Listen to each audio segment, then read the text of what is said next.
میرا نام طاہر ہے۔ مجھے میری پھوپھو نے پالا ہے اور میں انہی کے پاس رہتا ہوں۔ میرے والدین لندن میں، میرے 2 بھائی اور بھی ہیں جو وہی لندن میں میرے والدین کے پاس رہتے ہیں۔ اصل میں میرے والد کا سارا بزنس لندن میں ہے۔ شادی تو انہوں نے پاکستان میں کی تھی، مگر شادی کے بعد وہ ہمیشہ کے لیے لندن شفٹ ہو گئے تھے۔ میرا دادا دادی کب کے فوت ہو گئے تھے۔ بس میری ایک ہی پھوپھو تھی جن کی شادی میرے والد نے ہی کی تھی، مگر شادی کے بعد پھوپھو کی اپنے شوہر سے نہیں بن سکی اور 3 سال بعد انہیں طلاق ہو گئی۔ تب بھی والد صاحب نے انہیں لندن اپنے پاس بلوا لیا۔ تب میں 3 سال کا تھا۔ کچھ عرصہ وہاں رہنے کے بعد والد صاحب نے اپنی بہن کی دوسری شادی کرنے کا فیصلہ کیا۔ آخر کب تک وہ ایسے زندگی گزار سکتی تھی، مگر پھوپھو نے شادی سے انکار کر دیا اور کہا کہ وہ ایسے ہی زندگی گزارنا چاہتی ہیں۔ انہی دنوں میری والدہ امید سے تھی۔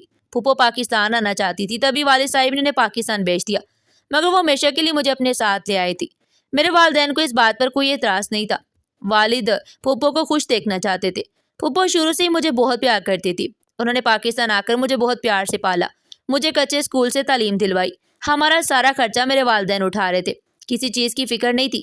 وہ بھی مجھ سے ملنے آتے تھے، مگر میرے بھائی کبھی پاکستان نہیں آئے اور آنا بھی نہیں چاہتے تھے۔ شاید وہ وہیں زندگی گزارنا چاہتے تھے۔ میں نے ابھی BA ہی کیا تھا کہ ایک دن بڑی افسوسناک خبر آ گئی۔ میرے والدین ایک کار ایکسیڈنٹ میں وفات پا گئے۔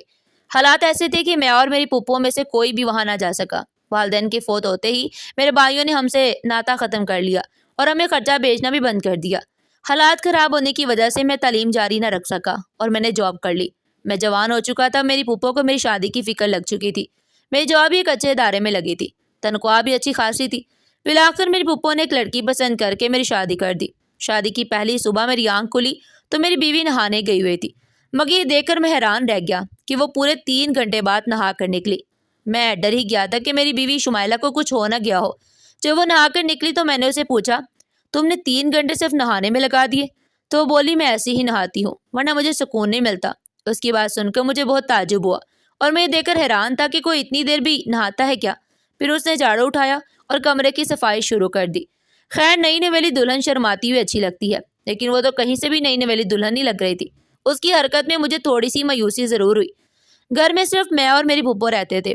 تھوڑی ہی دیر کے بعد پھوپھو ہمارے لیے ناشتہ لے کر آئی، جو کہ اب اوپر والے پورشن میں شفٹ ہو گئی تھی۔ میں نے ان سے شکوہ کیا۔ میں نے کہا کہ آپ نے میری شادی کیسی لڑکی سے کروا دی ہے؟ میری بات سن کر پھوپھو پریشان ہو گئی۔ مجھ سے پوچھا کہ آخر ایسا کیا ہوا ہے؟ لڑکی تو بہت خوبصورت ہے، میری دکھی بالی ہے، اس میں تو کوئی ایسی بات نہیں ہے، پھر تم ایسا کیوں کہہ رہے ہو؟ میں نے پھوپھو سے کہا کہ واقعی لڑکی بہت خوبصورت ہے، اچھی ہے، میں اس کے بارے میں کوئی غلط رائے قائم نہیں کر رہا، لیکن میں کہتے کہتے چپ ہو گیا۔ تو انہیں تجسس ہوا۔ انہیں پوچھا، لیکن کیا؟ میں نے کہا کہ میری بیوی صبح نہانے گئی تو 3 گھنٹے بعد نہا کر نکلی، پھر نہا کر آنے کے بعد اس نے کمرے کی صفائی شروع کر دی، تو مجھے بہت عجیب لگا۔ میری بات سن کر پھوپھو کو ہنسی آ گئی اور انہوں نے کہا کہ تم نے تو مجھے خوفزدہ کر دیا تھا۔ میں نے سوچا نہ جانے کیا بات ہوگی۔ یہ تو بہت اچھی بات ہے کہ وہ صفائی پسند ہے، ہر وقت تمہارا گھر چمکا کر رکھے گی۔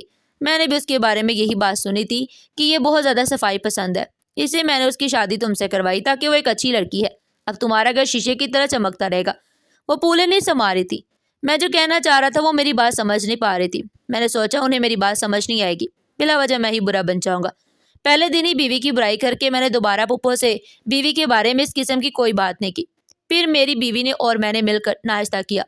یوں ہنسی خوشی ہماری یہ خوشگوار زندگی کا آغاز ہو گیا۔ شمائلہ بہت ہی خوبصورت اور سوگر لڑکی تھی، مجھے اس سے کوئی شکایت نہیں تھی۔ وہ میرا ہر طرح سے خیال رکھتی تھی۔ صبح سویرے مجھے ناشتہ دے کر آفس بھیجتی تھی۔ میرے کپڑے وقت پر دھلے اور استری کیے ہوئے مجھے ملتے تھے۔ کھانا وقت پر ملتا تھا۔ اس میں ایک اچھی بیوی ہونے والی ساری کوالٹیز تھی۔ بس مسئلہ تھا تو صرف ایک، اور وہ بھی ایک عجیب مسئلہ تھا۔ عجیب بات یہ تھی کہ جب بھی میں کام سے واپس آتا تو شمائلہ نہانے میں مصروف ہوتی، یہاں پہ گھر میں جھاڑو لگا رہی ہوتی۔ میں سوچا کہ میں اس معاملے میں کوئی دخل نہیں دوں گا۔ اگر اس کے ساتھ یہ مسئلہ ہے تو اس میں بہت ساری اچھی عادتیں بھی ہیں۔ اس نے میرا سارا گھر اچھے سے سنبھالا ہوا ہے، میرا ہر کام وقت پر ہو جاتا ہے، تو میرا شکوہ کرنا جائز نہیں۔ اس کی خامی کو دیکھ کر میں اس کی بہت ساری خوبیوں کو نظر انداز نہیں کر سکتا۔ میں نے اس کی اس عادت کے ساتھ سمجھوتا کر لیا اور ہماری زندگی سکون سے گزرنے لگی۔ یہاں تک کہ 1 مہینہ گزر گیا، لیکن اس 1 مہینے میں مجھے اندازہ ہو چکا تھا کہ یہ سب اتنا آسان نہیں تھا جتنا آسان میں اسے سمجھ رہا تھا۔ پہلی بار مجھے تب تعجب محسوس ہوا جب میں اسے کہا کہ آج ہم باہر سے کھانا کھائیں گے، تو وہ خوش ہو گئے۔ وہ تیار ہونے کے بہانے سے نہانے چلی گئی، مگر 3 گھنٹے بعد نہا کر نکلی۔ تب تک میرا موڈ خراب ہو چکا تھا۔ میں نے آرڈر کر کے کھانا گھر پر ہی منگوا لیا تھا۔ جب میں نے اسے کہا کہ کھانا گھر پر منگوا لیا، تب اس نے بجائے غصہ ہونے کے خوشی کا اظہار کیا۔